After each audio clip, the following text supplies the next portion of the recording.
E acabou o documentário da Xuxa, foram 5 episódios apresentados pela Globoplay.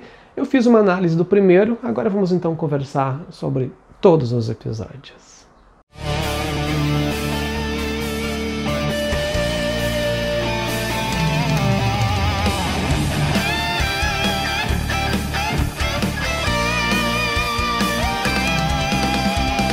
Olá, saudosistas, saudações, bem-vindo à TV, eu sou o Léo Cordeiro.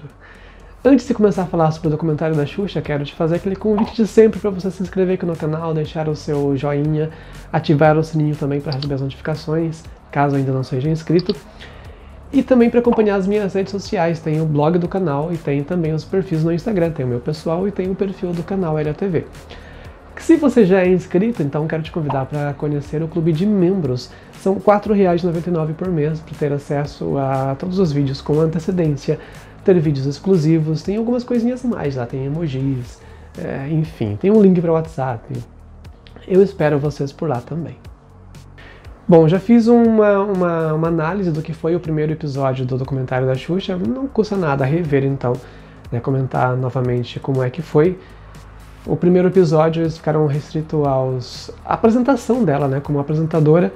Ficou mais em cima disso, dos programas infantis, os primeiros, o Clube da Criança, depois o Show da Xuxa. Teve uma conversa com o Boni, como foi a conversa com ele antes dela assinar com a Globo, o que ela pediu, né, para colocar no programa. Aliás, ele perguntava coisas que ela queria e ela falava as coisas que ela queria no programa. Ele falou, não, quero que você me diga o que você quer para você. E a única coisa que ela pediu foi que era o meu nome no programa. Ela tinha uma obsessão, né, por ser conhecida, por colocar o nome dela na frente de tudo. Lembro uma vez que ela contou uma história que, quando criança, ela escrevia nos tênis, escrevia nas calças dela o nome dela para ver como que ia ficar a marca quando ela ficasse famosa. Isso desde criança. E o Boni disse que era uma regra que ele tinha criado na Globo, que ninguém podia ter o nome no programa. Isso foi depois da saída do Silvio Santos. Silvio Santos já foi da Globo também, né? E aí tinha o Chacrinha ainda, que era um remanescente, né? O Chacrinha era bem antigo também, mas ninguém mais poderia ter o nome. E aí ele pensou e acabou deixando, acabou colocando o nome dela. E todos os programas da Xuxa tiveram o nome dela, os que foram apresentados na Globo. Todos. Comentaram sobre os primeiros discos, como foi a produção. Teve o depoimento da Aretusa, né, que foi aquela assessora de imprensa lá da Som Livre, que deu a música Quem Quer Pão pra ela, porque ninguém queria dar músicas para ela, então imagina. A Aretusa nem era compositora, ela fez a musiquinha pros filhos dela. E aí o Guto Gassamelo pediu, né, dá pra mim, deixa eu gravar. E tem o depoimento dela também, da Aretusa, aí nesse primeiro episódio. E tem o depoimento de várias outras pessoas também, Andréa Veiga, que foi a primeira Paquita, depois tem a da Letícia Spiller, que foi uma das Paquitas mais famosas, né, do grupo. Tem do Reinaldo Wiseman, como que chama? O Reinaldo Wiseman fazia os desenhos, toda a questão arte visual, né? Tudo que envolvia desenho era o Reinaldo Wiseman que fazia, foi o criador do Moderninho também, desenhou o cenário, ele era o cenógrafo, né? Trabalhava também na animação de alguns elementos do cenário. Teve depoimento da Michelle X, que passou a fazer as roupas dela tempos depois, mas o nome é inspiração, né? Ela falou que ela começou a costurar por causa da Xuxa, começou a desenhar por causa da Xuxa. E também tem do Sérgio Malandro, que não poderia ficar de fora, né? Os dois têm uma história bonita de muitos anos. Depois do segundo episódio teve o reencontro dela com o Marcelo, que foi o menino que fez o filme com ela, Amor, Estranho Amor. Conversaram bastante, enfim, teve algumas cenas do filme na tela também, quando eles conversavam. Esse filme foi um dos mais polêmicos da vida da Xuxa, foi uma pedra no sapato dela durante muito tempo, né? E depois, quando ela perdeu a batalha, ou seja, quando ela cansou de pagar para que o filme não fosse mais vinculado ou disponibilizado pelo Google, ela, ok, deixou. E depois o filme acabou aparecendo na internet, né? Qualquer pessoa pode acessá-lo, encontrar informações, cenas, enfim. E também acabou passando na televisão, em canais pagos. Novamente foi abordada a questão dos discos, mas agora dos discos que fizeram mais sucesso, né? O Michael Sullivan e Paulo Massadas, que foram os produtores dela durante todo esse processo do Show da Xuxa, desde o segundo álbum para frente. E o Michael Sullivan ficou com ela ainda na década de 90, no período que ela fez o Xuxa Park. Falaram sobre as técnicas de gravação que utilizavam, porque ela é super inexperiente, né, para gravar. E depois também o programa que foi reproduzido por outras apresentadoras fora do país. Falaram sobre a carreira internacional, como que era a recepção dela na Argentina, uma loucura, sempre foi uma loucura. Os fãs argentinos sempre foram muito mais fanáticos por ela do que nós brasileiros. Depois sobre a carreira dela na Espanha, nos Estados Unidos. Como que colocaram ela no mercado internacional, né? Ela teve um encontro lá com o John Kennedy Jr. e tinha um carro seguindo eles, fazendo foto. Eles não sabiam, na verdade. Aí depois a Marlene vendeu essas fotos estrategicamente para fazer ela aparecer na mídia.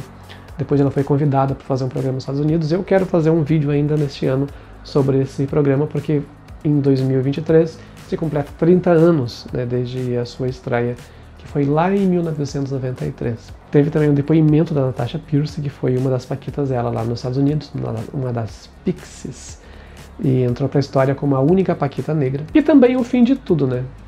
Que ela teve que parar, interromper tudo que ela estava fazendo para repensar na vida, repensar no trabalho e começar do zero de uma outra forma. No episódio 3 abordaram o namoro dela com Ayrton Senna. Na boa parte do episódio falaram a respeito da relação dela com Ayrton Senna. Depois também falaram do Luciano Zafir, né? Ele próprio também deu alguns depoimentos. E o nascimento da Sasha, que foi super televisionado. E um pouquinho da era Park, inclusive do final trágico do fim do Xuxa Park, que foi com aquele incêndio horroroso que destruiu todo o cenário, né, num estúdio cheio de crianças. O quarto episódio foi o mais esperado porque foi o encontro dela com a Marlene Matos. Todos os trailers, né, toda a divulgação que fizeram em cima desse documentário tinha lá um pedacinho das falas da Marlene Matos que passava uma ideia de que as duas tinham, sei lá, chutado o pau da barraca, tinham descido a lenha uma na outra e não foi nada disso. Daí eu pensei, bom, isso aí tá editado, né? A gente não sabe qual foi o contexto dessas falas, que a Marlene Matos parecia muito brava, assim, falando de uma forma muito imponente, muito forte, e ela tem realmente esse perfil.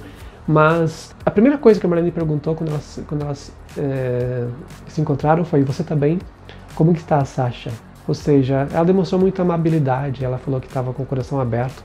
Não sei se ela falou com essas palavras, né? Mas ela demonstrou que estava com o coração aberto. Que tudo o que aconteceu ficou no passado, que ela não carrega nada de coisas antigas com ela, que ela se liberta, né, das coisas que não faziam bem. Deu a impressão que a Xuxa tentou o tempo todo se fazer de vítima e colocar a Marlene como vilã. E a Marlene dava umas respostas muito rápidas, algumas muito lógicas, e que muita gente depois na internet acabou ficando mais do lado dela, da Marlene Matos, do que da própria Xuxa. Falou também da perda, né, das perdas que ela teve, né, perda da mãe. O pai morreu antes da mãe, na verdade, mas a mãe já estava doente. Do irmão que morreu, da Maria, que foi aquela mulher que conheceu ela na época do show da Xuxa e para cozinhar para ela, né, e nunca mais saiu da casa dela. Ela morreu na casa da Xuxa. Até da morte do cachorrinho, ela lembra. E da irmã também, com quem ela não falava mais, né, deixou de falar na época das eleições, por causa daquela divisão, da ruptura que aconteceu no Brasil entre esquerda e direita.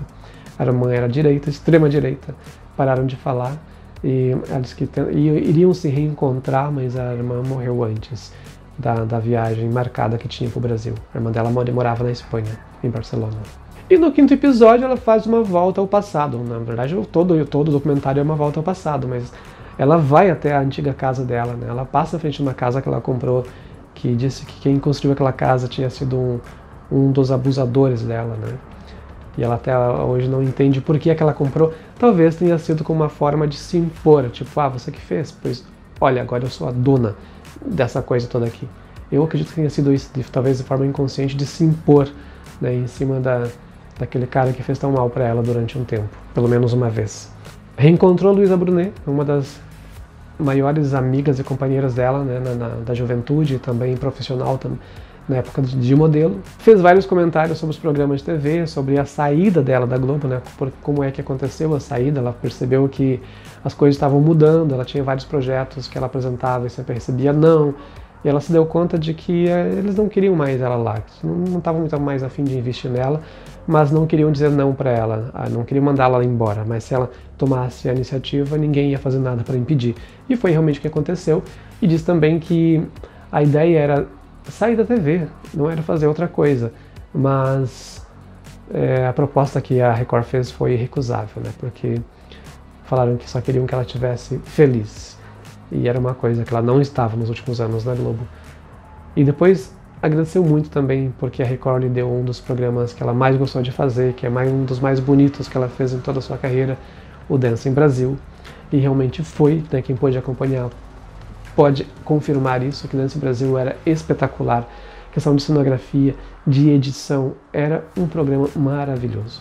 E finalmente falou do Juno Andrade, mostraram uma série de vídeos, talvez algumas, ou todas, não sei se ele foi tantas vezes assim, né? Mas mostraram várias vezes que ele foi no show da Xuxa e que ela dava muito em cima dele e que ele não se dava conta, que ele não se tocava, que ela estava dando em cima dele. E depois do reencontro que tiveram, enfim, de como estão agora, do fato de não terem casado oficialmente, mas se considerarem casados, né? Isso ela fala, eu estou casada, né? Apesar de isso só um pouco difícil, estranho, mas essa é a verdade.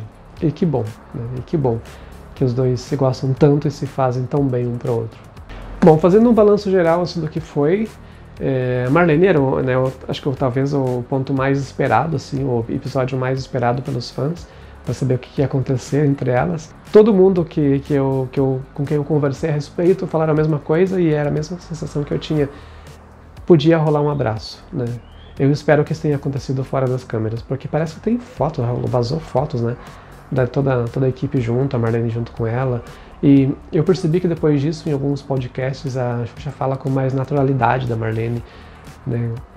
Fala assim, não vou dizer com amor, né? Mas com mais naturalidade. E achei muito bacana também uma análise de um cara que faz leitura corporal, né? Leitura, expressões faciais, enfim. Essa técnica de interpretar, né? O que o corpo fala, inconscientemente. E ele notou pelos olhos dela, disse que pelo olhar tanto da Marlene quanto da Xuxa, havia amabilidade, havia uma coisa boa, gostosa, assim. Essa troca de olhares foi algo muito bom. Apareceu a Angélica no último episódio, isso era algo que eu não esperava que acontecesse, mas achei legal, achei muito bacana.